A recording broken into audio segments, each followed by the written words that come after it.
No logramos llegar a Estados Unidos porque nos agarró la migra. Porque cuando uno migra empieza desde cero. A mí me asustaba mucho que me devolvieran porque yo ya no tenía nada más que lo que tenía en esa maleta. Creo que el que migra tiene un alma de hierro increíble, sobre todo cuando eres una persona que lo hace sin documentos. Y continuando con la entrevista de la semana anterior, acá seguimos con nuestra amiga Claudia, proveniente de México, en su podcast donde hablamos sin filtro, donde hablamos carreta. Y bueno, en temas del idioma, ¿cómo te fue con eso? Porque claro, es que, como tú me dices, ellos eran de los primeros africanos que habían llegado aquí a Huelva, Ujú. puntualmente hablando de Huelva, ¿no? Sí. Y cómo era el tema para poderse entender, o ellos más o menos ya manejaban un poquito el español, o cómo. Bueno, yo de Benjamín no recuerdo esa parte que me la haya compartido, pero claro, eran gente muy experta porque también, claro, en el tema de los idiomas, pues creo que sí, hay una cierta ventaja con nosotros en Latinoamérica, cosa que no pasaba mucho aquí. Pero Benjamín hablaba el inglés, en fin, yo creo que él se hacía entender como pudiera, ¿no? Y Isa sí hablaba español también, también musulmán. Yo creo que ellos no les quedó más que Entenderlo, aprenderlo, claro. a aprenderlo a como diera para hacerse notar, ¿no? Claro. Claudia, desde que tú llegaste a España, digamos que volvamos un poquito regresemos el tiempo un poquito. ¿Cuáles fueron los primeros retos que tú tuviste a nivel cultural? Tengo entendido de que, pues, en México, como también en Colombia, tenemos nuestras tradiciones, ¿cierto? Nuestras formas de hacer las cosas, que es algo que ya viene muy arraigado a nuestra cultura y a nuestra crianza, si se quiere decir así. Cuando tú llegas aquí a España en el 2000, ¿cómo fueron esos primeros meses? Digamos, salir, la calle, el autobús, cosas como tan tradicionales, tan cotidianas del día a día, como, ¿cuáles fueron las cosas que más te impactaron a ti? Que tú digas, oiga, esto me fue difícil para mí acostumbrarme a esto, lo otro, como que Mm, bueno, mm, bueno, el tema de lo que era el autobús, eso no me significaba. Yo creo que realmente una de las cosas que recuerdo con cierta melancolía es cuando recién llegué y me di cuenta que no conocía nada, que no conocía a nadie, que solamente estaba esa figura que yo había elegido, mi esposo, pero que no conocía más allá y que por ende la gente tampoco me conocía. Entonces, para mí, el primer choque fue un choque así como en cierta soledad, ¿no? En ese sentido, porque no conocía a nadie, no eran mis calles, no era mi aire, no era mi alimentación, ¿no? la comida, La comida, eso sí me pegó, ¿no? Porque acostumbrados como mexicanos a comer el chile y eso, pues las tortillas, las ¿no? tortillas, Y no ver un solo puesto, porque tenemos nosotros en común, colombianos y mexicanos. ¿Dónde van a ver ustedes un puesto callejero de comidas aquí? Sea cual es, sea la ciudad, es muy es muy difícil. difícil, No, claro. Entonces, hoy no. en día yo creo que ustedes han visto por ahí en redes que los chicos que, por ejemplo, en ciudades grandes quieren vender unas arepas, unos burritos, unos tacos, unas empanadas, llevan los carritos con los que la gente suele mercar acá para tal vez no verse como comprometidos ante la policía o ante las autoridades y les decomisen las cosas y probablemente meterse en un problema porque claro, yo creo que tú toda una vida viendo la tradición de ustedes y de un momento a otro ver acá que todo eso está muy regularizado, Sí, fue muy complicado, fue un desafío sí, en realidad total. sí, porque ahora sí como tú lo comentas, no habían los puestos, no. mm, También hubo algo que también me llamaba mucho la atención y es que pues en México hay gente que es muy sencilla, que también lo hay aquí, pero mucho más sencilla.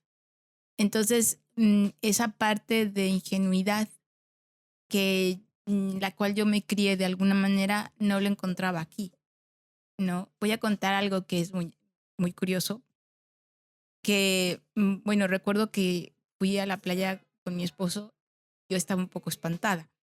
¿Por qué? Porque no estaba yo acostumbrada a ver a una mujer que hiciera top, ¿no? Entonces, yo recuerdo que yo sentía como vergüenza ajena. Y bueno, a él le causaba mucha risa, ¿no? Pero a mí yo no entendía muy bien esa parte. Y curiosamente lo comento porque, claro, estoy hablando al cabo de los años, ¿no? Y cómo es que somos culturas distintas. Y si en el contexto hablamos también el tema de la mujer, cómo es la mujer latinoamericana y cómo es la mujer europea, pues la verdad es que sí nos llevan un camino. En ese sentido de que son más abiertas, son más liberales y, en México pues realmente pues no somos tan abiertos y obviamente esa parte sí me resultó un poco chocante, ¿no? Además recuerdo que en una ocasión también pasó un muchacho y no tenía nada, ¿no? Entonces yo me acuerdo que yo traía una toalla y yo me estaba tapando y bueno, el muchacho yo creo que estaría botado de la risa porque diría, bueno, esta mujer, ¿qué le pasa, no? Y yo decía, bueno, pues es que yo le presto mi toalla y que se tape, ¿no? Pero él era feliz así. Entonces, esa parte sí me resultó así chocante. Pero también quiero comentar algo que me pasó cuando yo recién llegué hace 25 años. Sí. Y fue que justo cuando yo llego, se da un momento que yo creo que a nivel social y político, pero sobre todo a nivel social, había una preocupación por el tema de la gente que venía de fuera y la integración. Y justo cuando yo estoy llegando a España, se empiezan a crear programas de interculturalidad. Esto para mí me resultó, no llegaba a visionar porque yo estoy acostumbrada a que si veo a alguien en México de fuera, para mí es un turista. No pienso que es un inmigrante o un migrante. Pienso que es un turista. Eso es lo que pienso de una persona de fuera, que viene y que nos viene a visitar. Pero no pienso, no llego a pensar lo otro porque no lo había vivido yo. Entonces, cuando yo me encuentro estos programas, es justo en ese momento cuando decido integrarme yo en esa parte. Esto me permitió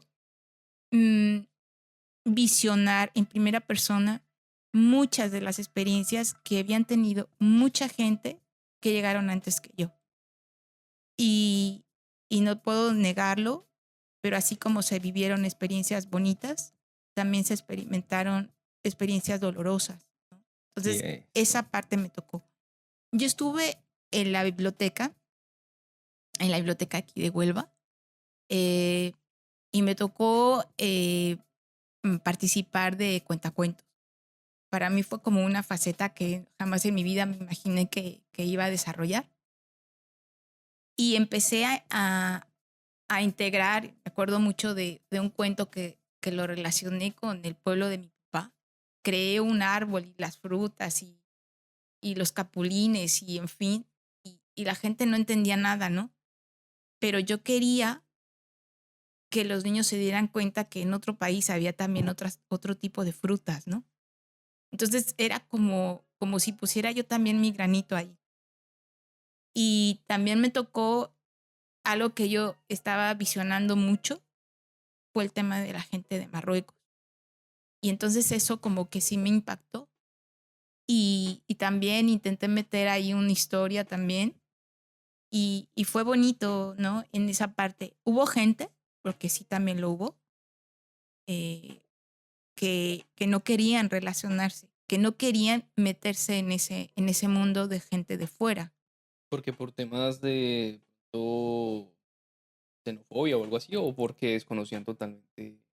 No, no, Cris, me refería, en lo que me refiero es que dentro de la misma gente de fuera, o sea, de otros países, no se querían meter en ese mismo saco. ¿Por Mm. qué?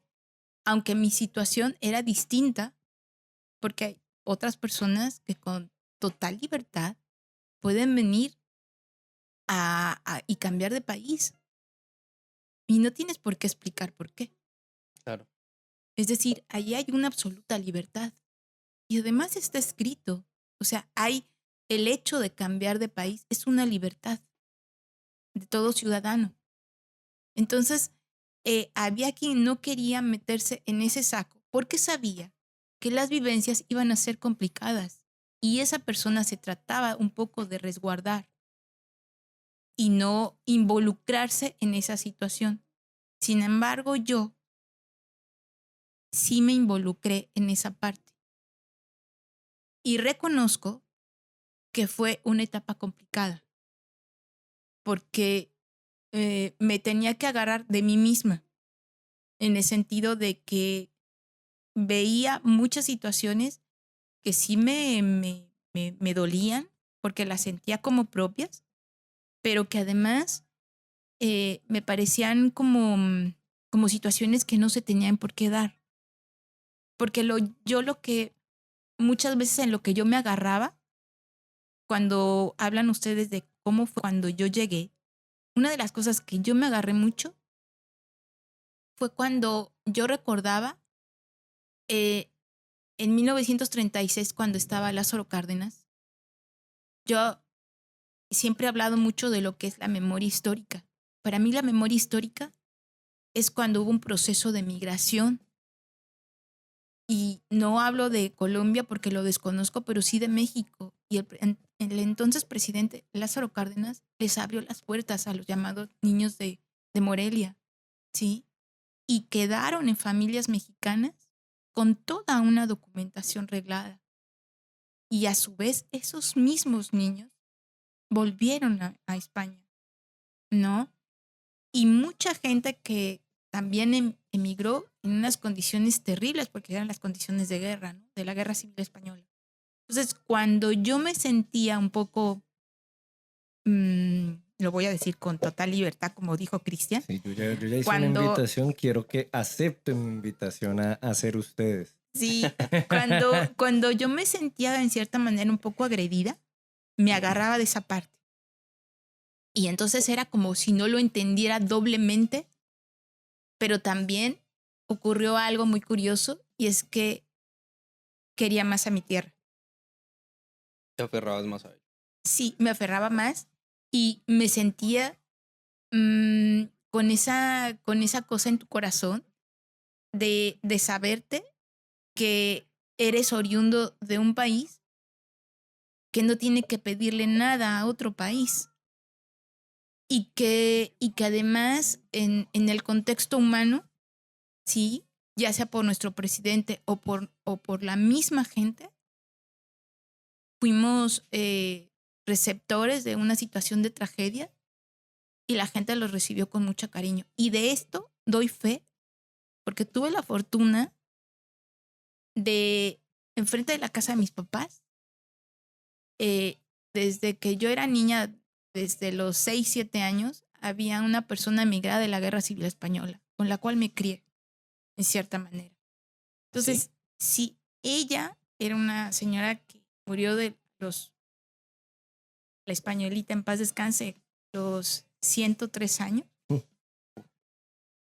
Y ella sabía que yo me venía, yo realmente viví toda mi infancia, pues me la pasaba enfrente pues estaba mi papá en casa y yo vivían enfrente. Entonces ellos eran los españolitos, así les decíamos. Fueron muy acogidos y muy queridos. Y ellos querían mucho mi país.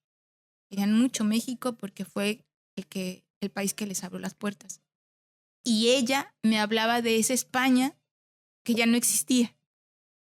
Entonces yo España lo conocí a través de los ojos de la señora Eugenia, cuando era una niña.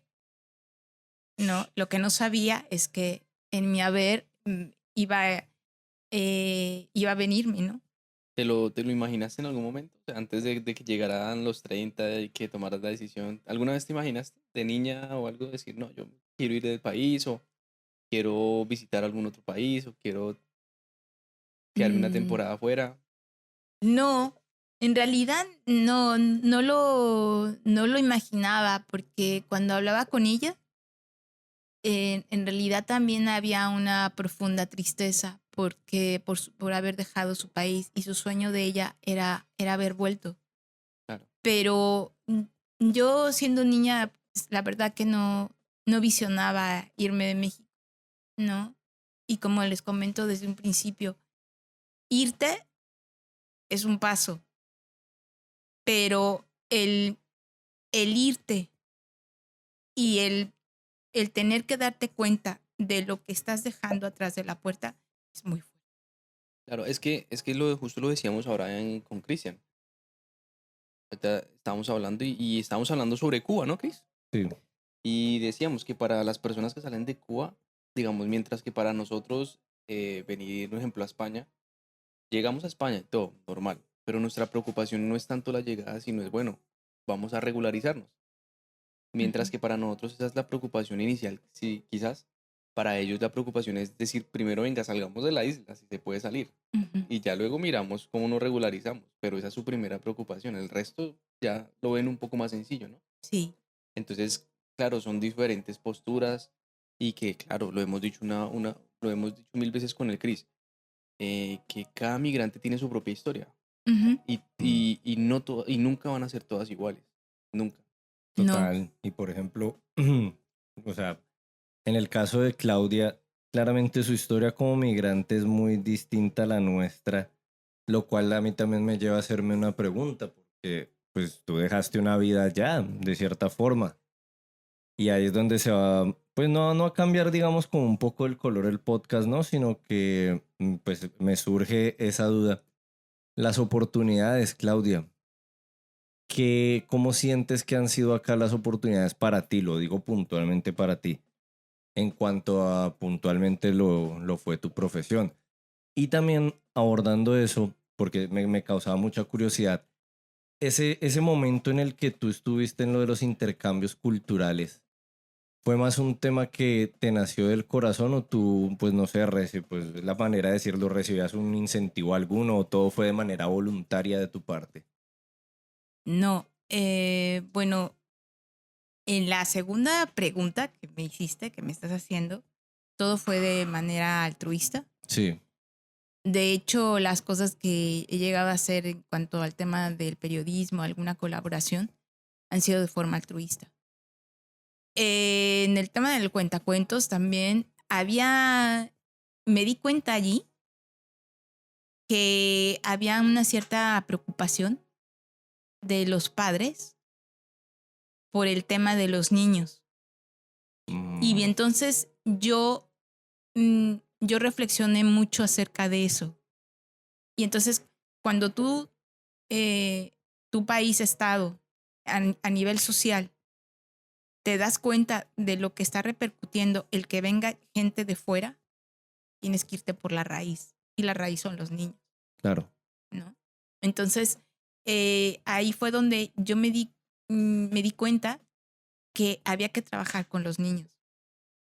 Porque los niños también se tenían que dar cuenta de una cosa que para mí era fundamental.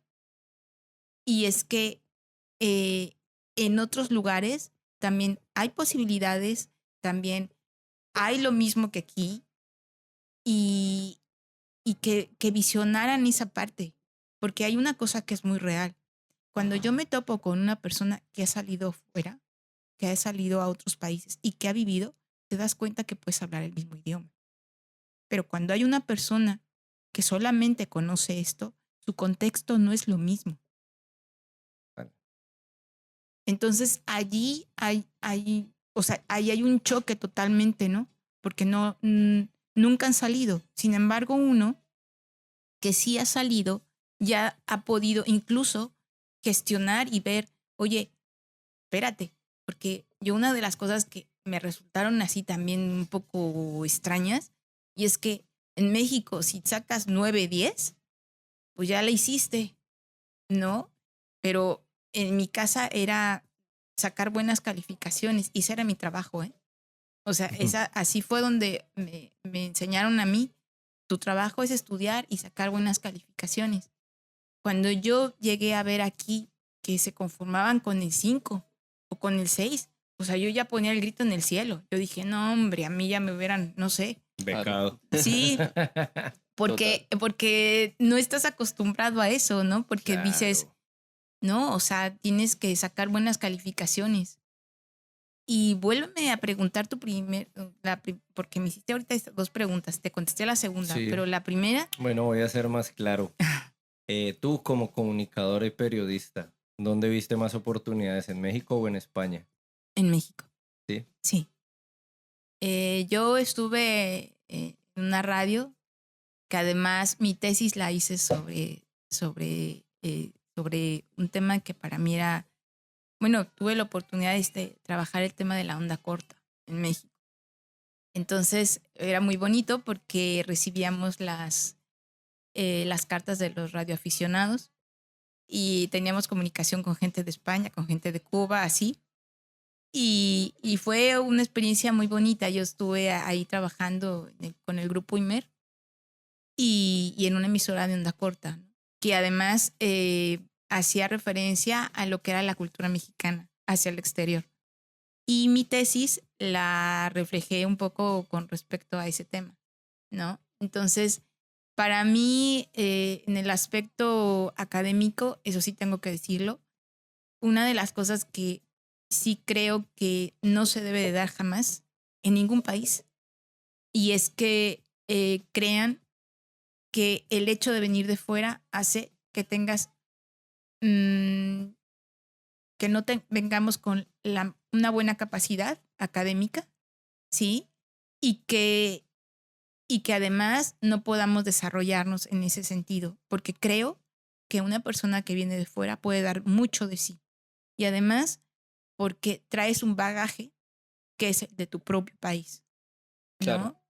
Y eso sí creo que es un retroceso total, ¿no? No tuve académicamente, no tuve la fortuna. Bueno, en realidad sí estuve en un medio de comunicación, pero no fue bien la situación. Viví, no lo voy a negar, viví situaciones de racismo claras y yo tenía una cosa muy clara para mí. Yo quería foguearme porque quería saber cómo era un medio de comunicación aquí. O sea, para mí eso era fundamental con el tiempo, ¿no? Y cuando lo pude ver, lo pude constatar, caí en una situación en la que me decían qué era lo que tenía que hacer y yo me di cuenta que no era lo que yo estaba acostumbrada a hacer, pero no porque fuera aquí de una manera y fuera en México de otra forma, sino porque para mí estaba mal hecho. O Es sea, fuerte como- lo que estoy diciendo, Claro. pero fue así. O sea, se perdía la ética del comunicador, del periodista, como se tenía que hacer. En realidad lo que para mí fue muy difícil, Cristian, fue ver las redacciones y que yo ni siquiera lo llegaba a entender y a comprender. Entonces yo decir eso me resultaba muy complicado. O sea, me resultaba incluso un poco sangrante con respecto a lo que yo me había aprendido y con lo que me habían enseñado a mí. Que a veces puede ser hasta ofensivo para uno mismo, Sí, porque es como darte una bofetada en la cara, ¿no? así es, pero también hubo una cosa de la cual le agradezco a Dios, que fue darme cuenta y valorar lo que yo había aprendido con mis profesores. Claro. Y no salirme de esa parte. Decir, bueno, a ver, esto es así, pero aunque yo no lo entiendo, yo no lo comprenda, yo no le entro a esto, porque va en contra de mí mismo. Entonces, curiosamente, conocí a una chava de periodista de Venezuela y tuve la fortuna de que vino en ese lapsus que estaba yo en ese medio de comunicación y yo guardaba todos mis trabajos. Y entonces le dije, a ver, dime, pero así, de verdad, dímelo totalmente sincera. ¿Estoy bien yo o estoy mal? ¿Está bien lo que yo estoy pensando? ¿Está bien lo que yo estoy viendo? ¿O estoy mal? ¿Qué te digo? No, que estaba mal. Total. Que está, o sea, dice, yo ni siquiera lo entiendo. Dice, no estás mal. Y eso para mí fue luz, porque en ese momento pensé y dije, obviamente no todos los medios de comunicación son iguales, pero me significó el haber probado, el haberme dado cuenta y el haberme también de alguna manera sentido orgullosa de ver que lo que yo quizás no estaría dispuesta es a hacer eso, ¿no? Sí me escuchó una persona de amiga aquí en España, porque sale también al aire, y me escuchó y me dijo, oye, dice, me siento muy contenta de haber escuchado otras voces diferentes, ¿no? Que además se te escuchaba muy claro. Eso para mí fue muy bonito. No, Claudia, que yo creo que hay algo que desafortunadamente esas personas con las que tuviste como que ese mal momento no detectaron. Y es que a la final, ¿qué les costaba a ellos entender que de tu parte había hasta más esfuerzo? Había un esfuerzo extra el de ellos porque tú te querías dar a entender a ellos, supongo. Uh-huh. Tú como comunicadora, eso era lo que buscabas. Entonces, qué feo que haya sucedido eso, pero yo también lo que sí quiero rescatar es que más allá de no fallarte a tus códigos, tú eres mexicana, de verdad. Y mira, 25 años después y ese acento tan marcado. ¡Viva México, cabrón! Ese, me lo quitaste, es que yo ya lo quería decir. De verdad, o sea, aquí hay gente que al mes, y lo dijimos en los inéditos y lo vamos a decir hoy. En el último inédito, tú lo dijiste ya para finalizar. El capítulo inédito fue que tú lo dijiste, ¿no? Hay gente que aquí al mes ya cambia el acento. Y no está mal, háganlo, porque hemos hablado en este episodio mucho de la libertad, ¿no? Uh-huh. Háganlo. Uh-huh. Pero yo creo que para ti, tu chapa, tu trofeo, tu cinturón de luchadora mexicana es ese, que conservas al día de hoy tu esencia, que allá donde tú tienes a tu gente se tienen que sentir orgullosos porque es que tienen una representante digna de lo que es la cultura mexicana. De verdad. Esa esencia tan dulce, tan amable, tan cálida que tienen ustedes, lo has venido transmitiendo acá, has dado con personas que no lo han visto tal vez de la manera que tenía que ser y otros que sí lo vieron, como en el caso de tu señor esposo, que tu señor esposo, bueno, Chris no lo habrá visto, pero tú lo ves que es un hombre que tiene un aspecto fuerte de que es un hombre con fortaleza, pero entonces ahí vamos a la inversa. Nosotros por lo general nos gusta mucho, o sea, nos rodean chicas con mucho carácter y demás, eso es lo opuesto. Y yo creo que en la vida de él hacía falta eso, esa parte dulce y llegó Claudia, que desde niña tú también estabas muy, muy arraigada por la historia que nos contaste de las personas que tú conocías. Entonces, de verdad que de lo que vamos acá, yo sí quiero rescatar mucho eso, ese sentido de pertenencia por los tres colores que tienen tu bandera y por toda esa riqueza cultural tan grandiosa que viene de tu tierra, ¿no? Y la frase que nos dejaste ahorita también a mí me dejó sin palabras. Entonces vamos a aplicarla a lo de nosotros. El día que nos pregunten a nosotros que si nos sentimos bien, si yo me siento muy bien, pero mi cielo es Colombia. Así es. Así es. Sí. Yo creo que me la puedo quedar también. No podemos, de verdad que no podemos olvidar de dónde venimos, que nosotros estamos acá por algún propósito de vida. Uh-huh. Y qué bonito, de verdad que, bueno, acá en esta mesa, pues los escuchas no ven, no hay ni licor ni nada, pero yo quiero de verdad agradecerles mucho por la disposición y porque esto ha salido de una manera muy bonita, muy auténtica y muy del corazón. De verdad que la charla hasta el momento ha sido muy, muy fructífera. ¿Tú qué piensas, viejo Cris? Bastante, Chris. Nos llevamos muchísimas cosas importantes y que no habíamos tenido tampoco la postura de una persona que tuviera muchas vivencias y que nos pueda narrar un poquito de lo que había sido el pasado aquí.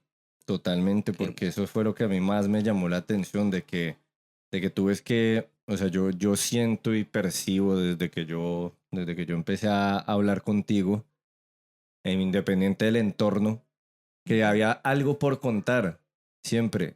Y pues date cuenta que la gente puede dejar de hacer algo, pero no se le olvida. Y la elocuencia que tienes, se ve que estás disfrutando en este momento lo que estás haciendo de estar enfrente a un micrófono, no se te olvida porque es lo Sí, tuyo. sí, sí, Entonces, sí. de verdad que a mí me parece que somos unos privilegiados, hombre, en que nuestro primer invitado en esta temporada ponga de verdad como decimos nosotros, la vara muy alta claro. y siento que de verdad se logró un muy buen episodio. ¿Tú tienes algo más por decirle a Claudia? Sí, claro, Claudia. Mira, te quería hacer dos preguntitas más Ujú. antes de finalizar. Pero esta primera pregunta que te quiero hacer es ¿cómo te sientes tú de ser nuestra primera invitada? ¿Qué tal la experiencia para ti? Bueno, a mí me da en principio mucha alegría porque mm, esto me recuerda cuando estuve en México en el programa de radio. Eh, Eso para mí es como volver a regresar a la parte académica que al final es importante para uno, porque es tu bagaje, es para lo que te quieres dedicar, para lo que has estudiado, para el esfuerzo de unos padres. Y esa parte yo la agradezco mucho.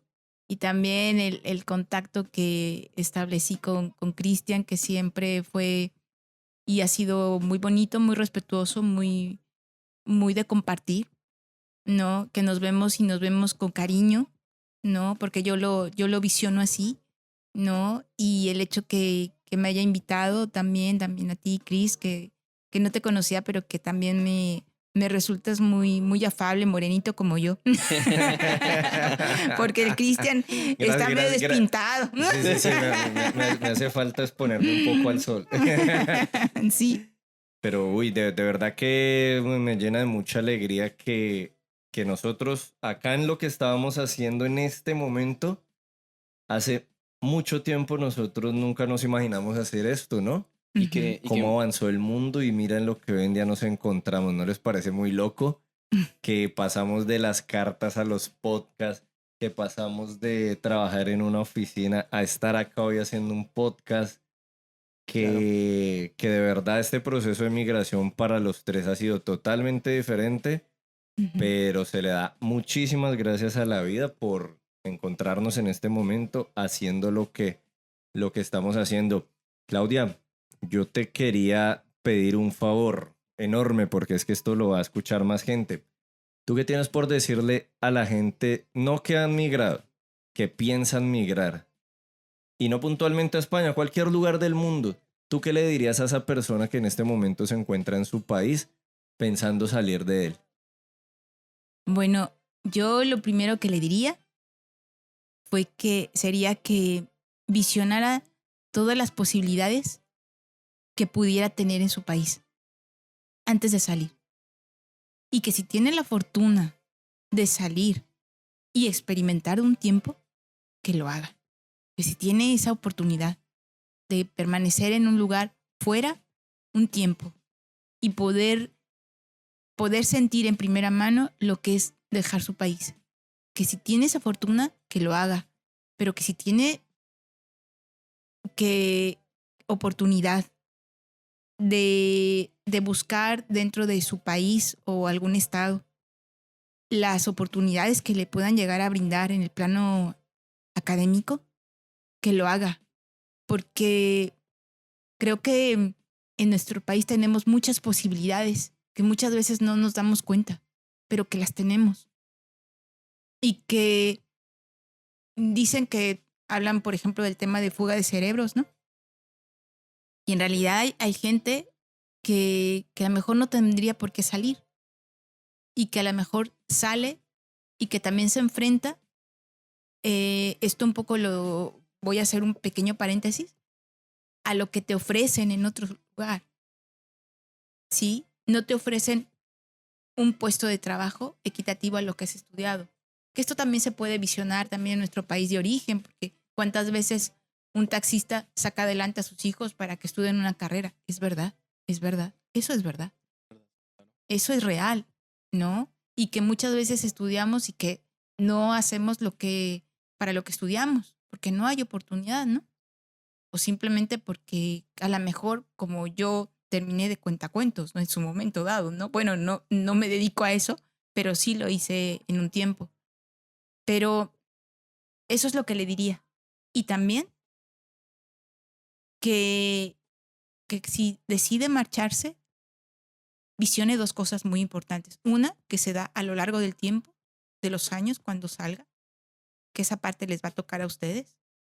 Y es el hecho de poder hacerles entender a su familia que siempre puede haber un regreso. Porque muchas veces pensamos que nos vamos y que no regresamos.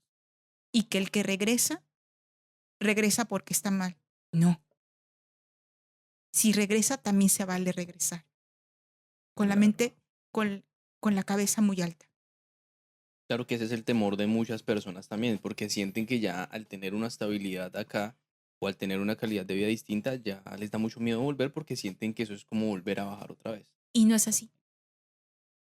No. Y también para la familia, que también la familia tenga esa paz y esa tranquilidad.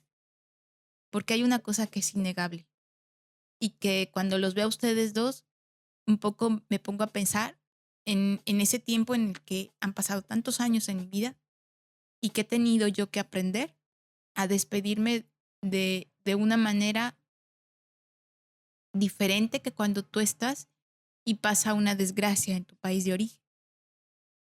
Eso es algo que va dentro del paquete de irnos. Es decir, que a lo mejor uno dice, no, yo no quiero que me toque, no, que me toque allá, no, lo que sea. Eso va a ocurrir cuando tenga que ocurrir. Y para eso no nos preparan. Esa parte es un dolor que si les digo yo, tú lo personal, es algo que tendremos que pasar. Y no Y solo eso, la gente, tú lo dices desde la gente que se quedó allá, pero en tu caso fue también con gente que se fue de aquí, como ya nos mencionabas a Benjamín y a tu otro amigo, se podrían decir que fueron amigos, ¿no? sí, Entonces, sí, eso, sí. el tema de despedirnos de la gente siempre va a costar mucho, ¿no? Sea aquí o en nuestro país de origen. Sí, Ujú. porque es que hay otra cosa, otro punto con el que no contamos muchas veces y es que las personas que se quedan en nuestros países de origen tienen la percepción de de que casi siempre vamos a estar solos, pero algo con lo que no se cuenta es que aquí también hacemos familia. Ujú, Aquí conocemos personas que se vuelven muy importantes para nosotros ujú. y que se vuelven como esa familia que tú escoges. Sí, así es, también. Y ellos también entran en el paquete de que el día de mañana por algunas circunstancias se pueden ir. Ujú, ujú. Y no hay un manual que te diga cómo afrontar eso. No, esa parte lamentablemente viene en el paquete, ¿no? Claro. De podernos ir, pero también está el plus, ¿no? De haberte aventado e irte a otro país, ¿no? Con todo lo que significa. Hay una historia por contar siempre al final, ¿no? De decir, bueno, fui yo el que me fui del país o lo que dicen en las redes sociales. Yo soy el tío que salió del país. Ujú, Exacto, y es que hoy ha sido muy interesante. Yo ahora, también para cerrar un poco, Cris, ¿qué se siente? Porque te lo digo a ti siendo comunicador y que él es como quien está llevando en este momento la rienda de, no sé si decirlo de entrevista, no, de esta tertulia. ¿Qué se ujú. siente que tu invitada le haya dado toda la conducción al podcast? Porque si tú, o sea, Claudia no, bueno, tú lo has visto, teníamos como ciertas cosas preparadas pero no sé si indirectamente tú no las fuiste aclarando. Entonces yo me veía como por momentos con él y ahora ¿qué hacemos? Pero de verdad que me alegra mucho porque eso, se lograron abarcar todos los puntos que queríamos en este episodio. De verdad te quiero dar muchísimas las gracias, Claudia, por tu tiempo. Sé que no es fácil contar contigo, eres una persona súper ocupada, pero también sé que estos espacios tú también los necesitas. De una u otra manera, Sí, te lo disfrutaste porque se ve. Gracias por abrir pues tu corazón ante temas que hasta a nosotros nos cuesta mucho ujú, hablarlos desde lo que es la migración. También darle las gracias aquí al tocayo, a Chris, por todo ese profesionalismo, porque él también se lo disfrutó mucho. Él tenía unas expectativas muy altas con tu visita y siento que las expectativas se superaron, ¿no? Totalmente, Cris. Sí. Totalmente. Creo que casi todo está ya resuelto. Entonces, pues no nos queda nada más que de mi parte también darte las gracias, Cris, a ti también. Recordar nuevamente que esto quizás no te lo había contado al inicio cuando estábamos charlando un poco, calentando motores, y parte de este proyecto importante es gracias a Cris. Gracias, él fue el que llegó, vio el proyecto ahí congelado y lo puso en agua tibia para que se descongelara otra vez, y aquí estamos. Sí es. En mucha gran medida, en gran medida, a Cris, que él fue el precursor también de este proyecto. Claro, porque, bueno, en México dirían platicar, ¿no? ajá, platicar. Vamos a platicar. En el Vamos a caso platicar. nuestro, nosotros estamos echando carreta, estamos hablando carreta y claramente esto fue Hablemos Carreta. Claudia, muchas gracias. ¿Te queda algo por decir? Sí, bueno, antes de agradecerles a los dos esta invitación, que soy la primera, que yo tengo un sueño y compartirles mi sueño, y es que el día de mañana la gente que llegue a otro país, llámese España u otro país, tenga las mismas oportunidades que otra persona autóctona. Y sobre todo, que el día de mañana podamos ver a un mexicano político, a un colombiano político en España. ¿Sí? Eso para mí es mi sueño, porque entonces significará que todos somos iguales. Tú lo has dicho y qué bonito eso, de verdad. Qué bonito que alguien que vivió el proceso lo diga porque de eso se trata. A la final nosotros estamos agradecidos con esta tierra también. Ujú. Tenemos mucho que ver con esta tierra desde hace muchas décadas, unos cuantos siglos. Entonces, Chris, ¿qué te queda por decir? Nuevamente darles las gracias y decirle a todos nuestros oyentes que nos pueden seguir en las redes sociales. Estamos en Instagram como en Hablemos Carreta, y próximamente vamos a estar en YouTube también subiendo estos capítulos para que ustedes hagan lo que nos gusta hacer a nosotros, que es hablar carreta. Esto fue un capítulo más. Y bueno, pues no sé, Cris, ¿hablamos carreta? Hablamos carreta y seguiremos hablando carreta y que viva México. Muchas gracias, querida, de verdad. Muchas Con la gracias. mano en el corazón, gracias a ti, gracias a Chris. Esto fue todo. Chao, chao. Muchas gracias y hablemos carreta. Muy bien. Muchísimas gracias. Gracias. Muchas gracias, Cris. Bien hecho. Qué nota. Claudia. ¿Qué tal? Uf, Genial. Ay, genial, Sí. genial. Qué nota, sí. Muy Aviso importante, Hablemos Carreta es un espacio para compartir experiencias y perspectivas sobre la migración, pero no fomentar ni incentivar la migración irregular. Nuestro objetivo es informar, Cris, educar y generar conciencia sobre los temas relacionados con la migración, sin promover ni mucho menos apoyar acciones que puedan poner en riesgo la seguridad y el bienestar de ustedes, las personas que nos escuchan. Es por eso que queremos dejar claro que nuestra intención es promover la comprensión y el respeto hacia todas las personas, independientemente de su situación migratoria. Así que, si estás aquí para aprender, para conectar con otras realidades y ampliar tu mirada, sí, estás en el lugar correcto. Esto es Hablemos Carreta. Hablemos sin miedo, pero con responsabilidad social. Cambio y fuera.